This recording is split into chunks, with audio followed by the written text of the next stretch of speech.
Hello everyone, स्वागत है आप सभी का मैथ्यम क्लासेस में। और आज इस वीडियो में हम लोग चर्चा करने जा रहे हैं कि सीएसआईआर नेट केमिकल साइंस का जो अपना एग्जाम आने वाला है, जो कि अगले मंथ में है, इसी फर्स्ट वीक में होगा, जून के फर्स्ट वीक में। ठीक है, 6 से 9 जून के बीच में।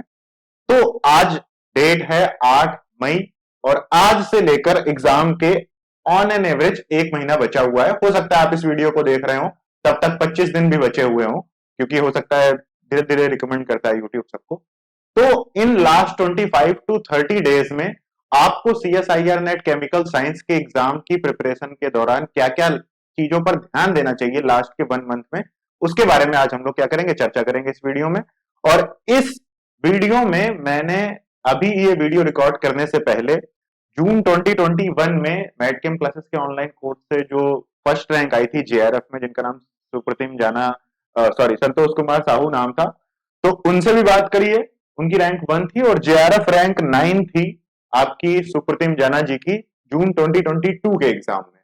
तो जून 2021 में एआईआर 1, जून 2022 में एआईआर 9, और ऐसे ही बहुत सारे बच्चों से मैंने डिस्कस किया कि उन लोगों ने अपनी तैयारी के दौरान लास्ट के 1 महीने में किन पॉइंट्स पर ध्यान दिया था, क्या क्या चीजें उन लोगों ने लास्ट के 1 मंथ में करी थी, क्या क्या चीजें उन लोगों ने लास्ट 1 मंथ में नहीं करी थी, किन किन चीजों पर फोकस किया था और किन किन चीजों को अवॉइड किया था।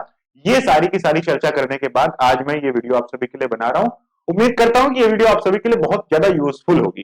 ठीक है, तो सबसे पहले स्टार्ट करते हैं कि आपको इस लास्ट 1 मंथ में क्या क्या करना है, व्हाट टू डू, फिर उसके बाद बात करेंगे व्हाट टू नॉट डू।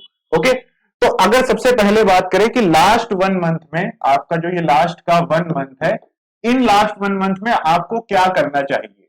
ठीक है, तो सबसे पहली और सबसे सिंपल बात अगर मैं इन जनरल सबके लिए कह दूं, तो आज तक आपने जितना भी पढ़ा है सीएसआईआर नेट एग्जाम के लिए, सीएसआईआर नेट एग्जाम के लिए आज तक आपने जितना भी पढ़ा है, इस एग्जाम को ओरिएंटेशन लेते हुए, इसका फोकस करते हुए जितना भी आपने पढ़ा है, जितने भी टॉपिक्स पढ़े हैं, उनके जो भी आपने नोट्स बनाए हैं, या उसको पढ़ने के बाद कितने भी टॉपिक्स आपने पढ़े हैं, उन टॉपिक्स को पढ़ने के साथ साथ जो भी उनका मटेरियल, सोर्स मटेरियल आपने बनाया है, सबसे पहले तो आपको उन नोट्स, उन मटेरियल्स को अच्छी तरीके से कम एक बार सबसे पहले रिवाइज कर लेना चाहिए। सबसे पहली बात तो जितने नोट्स हैं, जितने आपने पढ़ रखा है, उसको ये समय है एक साथ क्या करने का, कलेक्ट करने का। कुछ भी नया नहीं पढ़ना है, सिर्फ और सिर्फ जितना आपने अभी तक पढ़ रखा है वो सबको सब कुछ आपको क्या करना है, आपको कलेक्ट करना है, आपको एक बार सब कुछ अच्छे से पढ़ना है। ठीक है, और नोट्स को पढ़ने के साथ साथ दूसरा सबसे इंपॉर्टेंट काम जो है वो है क्वेश्चंस को सॉल्व करना। वो क्या है, क्वेश्चंस को सॉल्व करना। ठीक है, और क्वेश्चंस को सॉल्व करने के तरीके सिर्फ आप दो तरीकों पर ही आप फोकस करेंगे।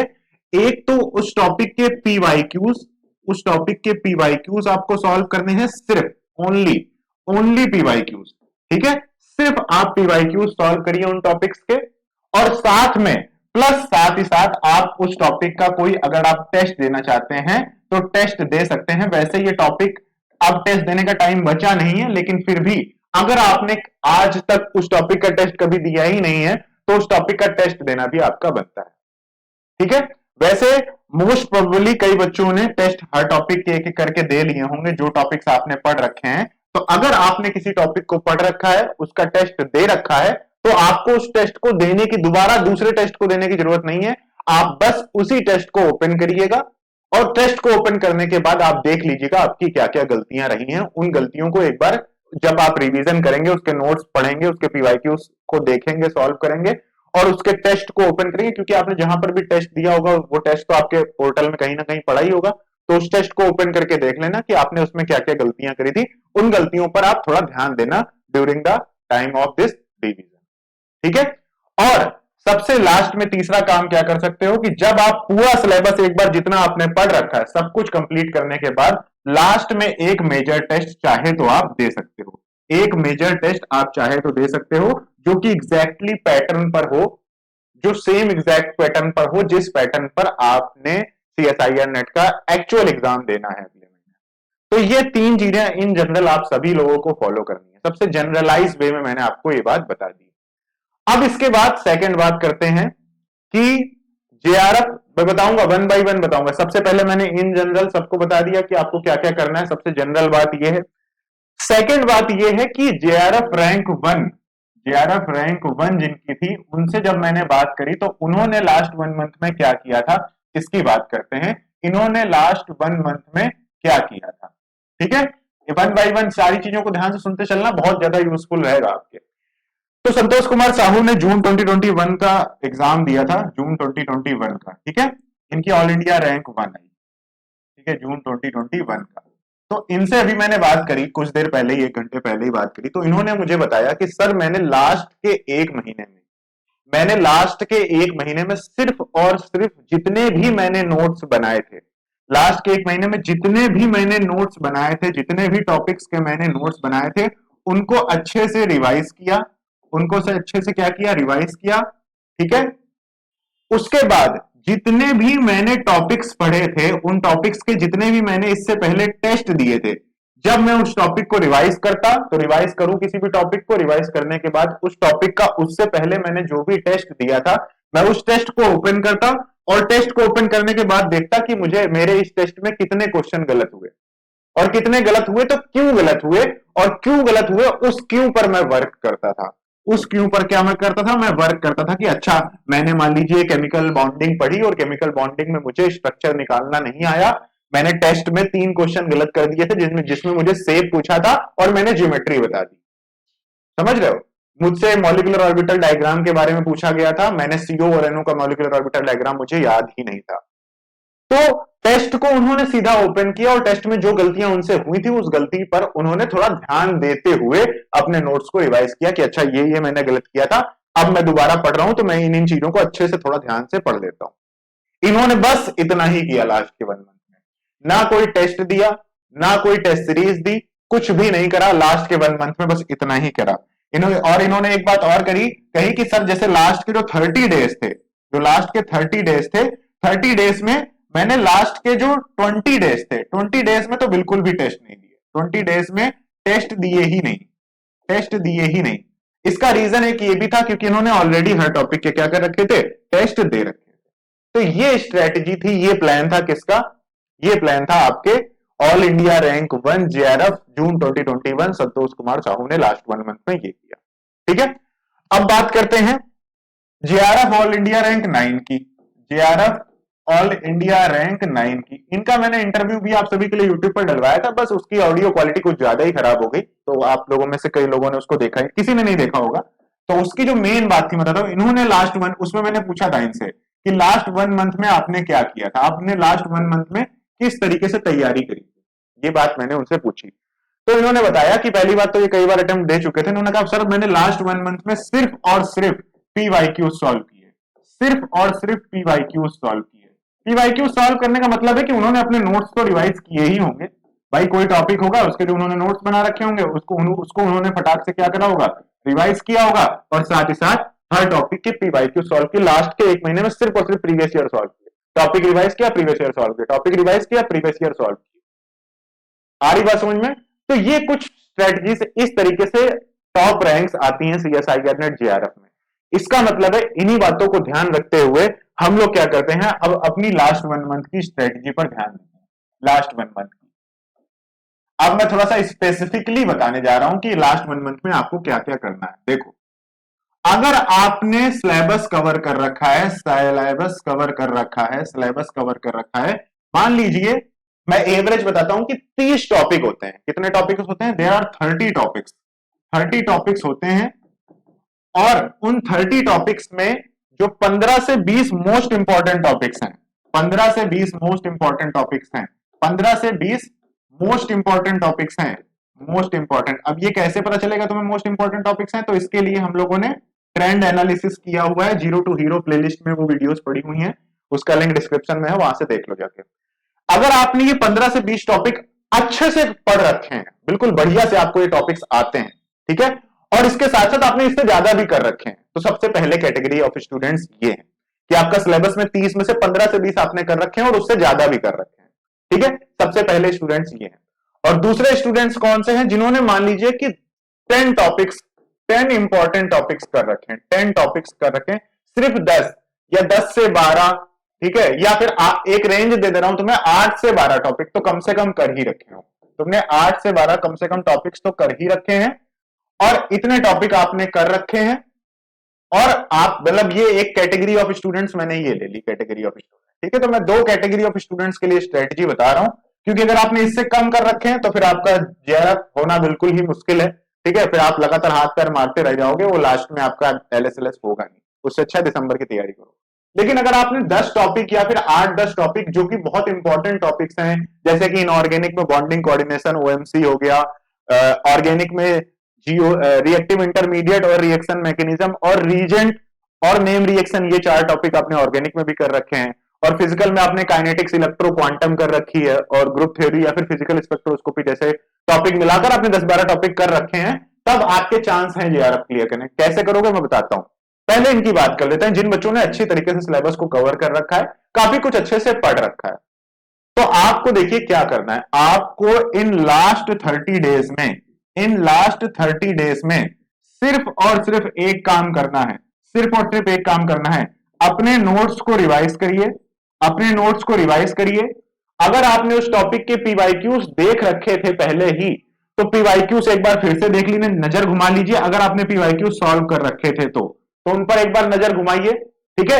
साथ ही साथ उस टॉपिक का अगर आपने टेस्ट दिया था, वैसे दिया होगा, अगर नहीं दिया है तो फिर उस टॉपिक का टेस्ट भी दे देना एक बार, ठीक है। और फिर उसके बाद उस टॉपिक का टेस्ट अगर दे रखा है ऑलरेडी उस, ठीक है, तो तुमने अगर उस टॉपिक का टेस्ट ऑलरेडी दे रखा है तो उस टेस्ट को सीधा ओपन करना, और टेस्ट को ओपन करके देखना कि तुमने लास्ट टाइम जब उस टॉपिक का टेस्ट दिया था तो तुमने कहां कहां पर गलतियां करी थी, और उन गलतियों पर क्या करना, एक बार ध्यान देना अच्छे से। उन टॉपिक्स के उस पार्ट पर थोड़ा ज्यादा ध्यान देना, क्योंकि वो तुम्हारा वीक पार्ट है उस टॉपिक का। तो इस तरीके से तुम्हें लास्ट 30 डेज में क्या करना है, सबसे पहले एक बार जल्दी से जल्दी क्या कर देना है, पूरा का पूरा सिलेबस तुमको कवर कर देना है। वैसे अगर तुमने किसी टॉपिक, तुम अगर अच्छे से पढ़ रखा होगा तो तुम एक दिन में 2 टॉपिक्स के साथ भी ऐसा कर सकते हो। मैं मिनिमम मान लेता हूं कि तुम एक दिन में एक टॉपिक भी करोगे।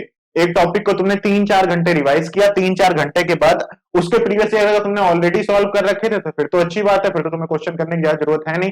प्रीवियस ईयर और क्वेश्चन अगर तुमने उस टॉपिक का प्रीवियस ईयर पहले सॉल्व कर रखा है, सॉल्व कर रखा है, उस प्रीवियस ईयर के साथ साथ उस टॉपिक का टेस्ट भी तुमने सॉल्व कर रखा है, तब तो तुम्हारा एक दिन में 2-2 टॉपिक तुम कवर कर सकते हो। लेकिन तुमने सिर्फ और सिर्फ टॉपिक कवर कर रखा है अच्छे से, क्वेश्चन प्रैक्टिस नहीं करी है, तो फिर तुम उस टॉपिक को भाई डेली 3-4 घंटे में उस टॉपिक के नोट्स को रिवाइज कर लेना। एक दिन में एक टॉपिक उठाना, 3-4 घंटे में उसको रिवाइज कर लेना, अगले 3-4 घंटे में उसके सारे प्रीवियस ईयर सॉल्व कर डालना, बैठ के खुद बिल्कुल पूरा कंप्लीट क्वेश्चन सॉल्व करना।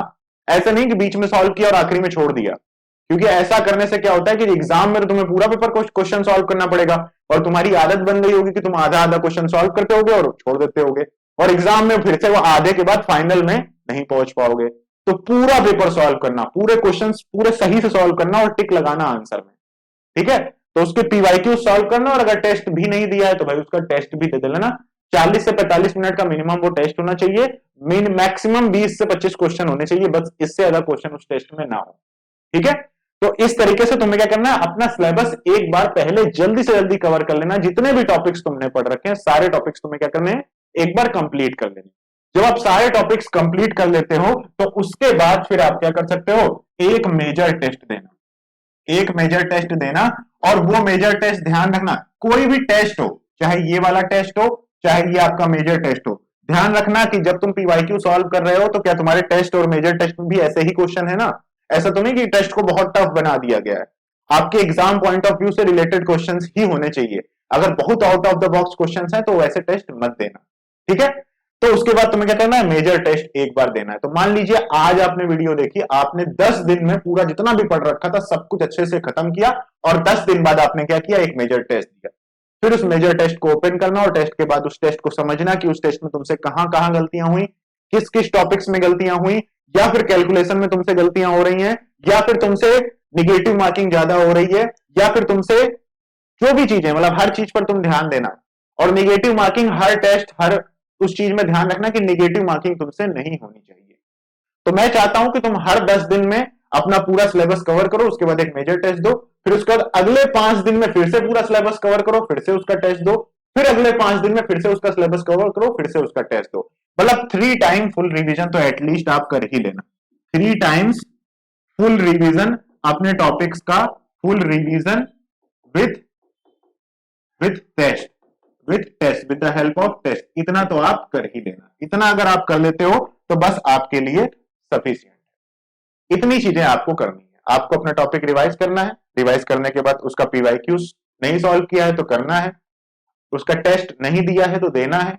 अगर पीवाईक्यू और टेस्ट पहले ही सॉल्व कर चुके हो तो तुरंत पीवाईक्यू और टेस्ट को ओपन करके देखना। अगर तुमने पीवाईक्यू सॉल्व कर रखे हैं तो जो अच्छे क्वेश्चंस होंगे, जो अच्छे क्वेश्चंस होंगे उन अच्छे क्वेश्चंस को तुमने नोट कर ही रखा होगा, है ना। तो उन अच्छे क्वेश्चंस को ध्यान देना जो अच्छे अच्छे क्वेश्चंस थे। जो टेस्ट में तुमसे गलतियां हुई थी उन गलतियों को तुम एक बार देख लेना कि जहां कहां पर ये बातें मैंने तुमको बता दी, ये आपको करना है लास्ट के 1 मंथ में, ठीक है। अब बात करते हैं कि जिनका 8 से 10 टॉपिक ही कंप्लीट हैं, 12 टॉपिक ही कंप्लीट हैं, सीएसआईआर नेट का एग्जाम देने जा रहे हैं, तो पहली बात, अब कोई नया टॉपिक मत पढ़ो। जितने टॉपिक्स तुमने पढ़ रखे हैं सारे टॉपिक्स को तुम्हें अच्छे से पढ़ना। ये बात मैंने तुम्हारी लिए स्पेशली, मैंने जेआरएफ ऑल इंडिया रैंक 1 से बात करी है, जिनकी जेआरएफ ऑल इंडिया रैंक 1 आई है, संतोष कुमार साहू की, उनसे बात करी कि ऐसे स्टूडेंट्स को क्या करना चाहिए। तो उन्होंने बताया कि सर देखो, 10 क्वेश्चन अगर आपने कर रखे हैं, अगर मतलब 10 टॉपिक्स अगर आपने कर रखे हैं, तो आप सिर्फ और सिर्फ एक ही काम कर सकते हो। क्या कर सकते हो कि आप सेक्शन सी में 25 क्वेश्चन सही करके अपना जेआरएफ या एलएस निकाल सकते हो। आपके पास सिर्फ और सिर्फ एक ही तरीका है कि आप सेक्शन सी में क्या करें, सेक्शन सी पर फोकस करें, क्योंकि सेक्शन सी में हम क्या कर सकते हैं, 25 क्वेश्चन कर सकते हैं with the help of 10-12 question, 10-12 topics. और सेक्शन बी में आप कुछ नहीं कर पाओ, क्योंकि सेक्शन बी में पूरा सिलेबस अच्छे से कवर होता है, तभी आप क्वेश्चन ज्यादा से ज्यादा सॉल्व कर पाते हो। तो इसलिए जिनके कम टॉपिक्स कंप्लीट हैं, 10 टॉपिक कंप्लीट है, आप उन 10 टॉपिक के साथ यही करिए, 10 टॉपिक के नोट्स रिवाइज करिए, पीवाईक्यू सॉल्व करे हैं तो अच्छी बात है, नहीं करे हैं तो पीवाईक्यू सॉल्व करिए, उस टॉपिक का टेस्ट दिया है तो अच्छी बात है, नहीं दिया है तो उस टॉपिक का टेस्ट दीजिए। एक दिन में एक टॉपिक को कंप्लीट करिए इस तरीके से। अगर टेस्ट दे रखा है तो उस टेस्ट को ओपन करिए, देखिए कि आपने लास्ट टाइम उस टॉपिक में क्या गलती करी थी।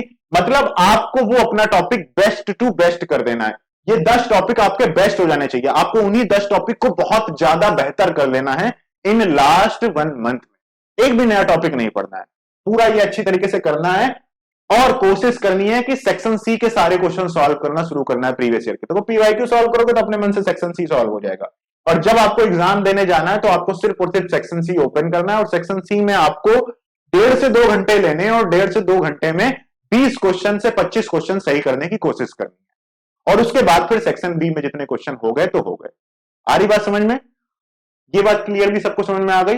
और अब आप लोग क्या करेंगे, लास्ट के जब 1 वीक बचेगा ना, तो लास्ट के 1 वीक में डेली 2 घंटे क्या करना, आप लोग एप्टीट्यूड के प्रीवियस ईयर क्वेश्चन सॉल्व करना शुरू कर देना, ठीक है।